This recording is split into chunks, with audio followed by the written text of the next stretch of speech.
नमस्कार, स्वागत है आपका न्यूज 69 में। मैं हूं आपके साथ अंकिता और बढ़ते हैं इस वक्त की बड़ी खबर की ओर। नेता प्रतिपक्ष उमंग सिंगार का बयान। केंद्रीय कृषि मंत्री शिवराज सिंह चौहान के बयान पर किया पलटवार। कांग्रेस के नेता प्रतिपक्ष उमंग सिंगार ने कहा, राहुल गांधी की चिंता छोड़ें, अपनी चिंता करें शिवराज सिंह चौहान। 15 साल तक जनता ने उन पर किया भरोसा, बदले में जनता को क्या मिला? किसान आज भी परेशान है। प्रदेश की जनता शिवराज सिंह को रही है खोज। पीएम नरेंद्र मोदी ने चुनाव के समय समाज को बांटने वाले जो बयान दिए हुए हैं कि राजद्रोह की श्रेणी में नहीं आते हैं क्या? वहीं इसका भी जवाब दे शिवराज सिंह चौहान। कृषि मंत्री ऐंदल सिंह कंसाना ने किसान न्याय यात्रा पर दिए गए बयान पर बोले, कांग्रेस की सरकार में किसानों को समय पर खाद बीज होता था उपलब्ध। जब से बीजेपी की सरकार आई है, किसान हो रहा है परेशान। अगर कांग्रेस किसानों की मांग कांग्रेस कर रही है समर्थन, तो क्या गलत कर रही है? वहीं किसानों से एमएसपी का किया था वादा, लेकिन अब तक नहीं हुआ पूरा। दूसरे राज्यों में सोयाबीन की खरीदी शुरू हो गई है, लेकिन मध्य प्रदेश में अब तक क्यों शुरू नहीं की गई सोयाबीन की खरीदी? बड़े नेताओं के किसान न्याय यात्रा से दूरी पर बोले, ऐसा कुछ भी नहीं है। दिग्विजय सिंह और कमलनाथ समय समय पर कांग्रेस की बैठकों में भी आते हैं, प्रदर्शन में भी होते हैं शामिल। राहुल गांधी के बाद अब नेता प्रतिपक्ष उमंग सिंगार ने भी सरकार पर लगाए गंभीर आरोप। कहा, आयोग में एक विचारधारा विशेष के लोगों को बिठाया जाता है। देखिए, किसान को हमेशा जो सब्सिडी रेट पे चाहे यूरिया हो, डीएपी हो, देश के अंदर इतने सालों के अंदर हमेशा मिलता रहा है। प्रधानमंत्री जी क्यों निजी अपना बिल लाना चाहते किसानों को लेकर? जब एक साल वो किसान बैठे रहे, कई शहीद हुए, उस पर प्रधानमंत्री जी ने आज तक उस पर चर्चा नहीं करी। देश के अंदर चर्चा होना चाहिए, क्यों नहीं उस पर चर्चा करना चाहते?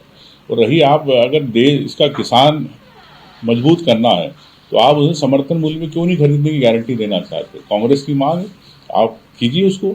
गारंटी देने में क्या परेशानी है? आप उद्योगपति को गारंटी दे सकते हो, लेकिन किसान को गारंटी नहीं दे सकते हो देश के। तो ये कैसा न्याय है देश के किसानों का? किसान यात्रा में कमलनाथ जी और दिग्विजय सिंह जी शामिल नहीं हो रहे अब तक की जानकारी में, उस पर भी सवाल खड़े कर रहे हैं कि बुजुर्गों का अपमान तो कांग्रेस करती है और किसानों के अपमान की बात कर रही है। देखिए, मुझे लगता है कि चाहे कमलनाथ जी है और चाहे दिग्विजय सिंह जी हर बैठक में आते हैं, कहीं सदन में भी आए तो चर्चा होती रहती, सब विधायक भी मिलते, तो ऐसी कोई बात नहीं, परिवार की बात है, सबके अपने अपने कार्यक्रम होते हैं, लेकिन हमेशा सबका सहयोग बना रहता है। सूचना आयुक्त और निश्चित तौर से ही चाहे सूचना आयुक्त का पद हो, चाहे लोकायुक्त का पद, ये इस पे पार्टी से ऊपर उठ के विचार होना चाहिए। जो चाहे मीडिया हो, चाहे आम जनता हो, चाहे कोई भी हो, उसको उसके अधिकार उसको मिलना चाहिए।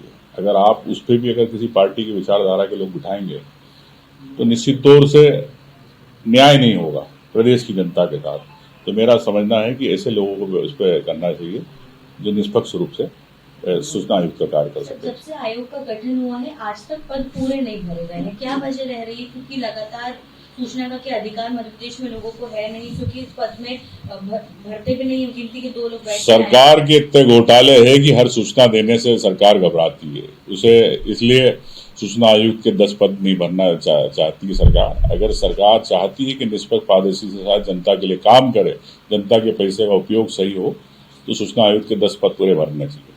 धन्यवाद। इस खबर पर आपकी क्या है राय? हमें कमेंट सेक्शन में जरूर बताएं। तब तक के लिए धन्यवाद।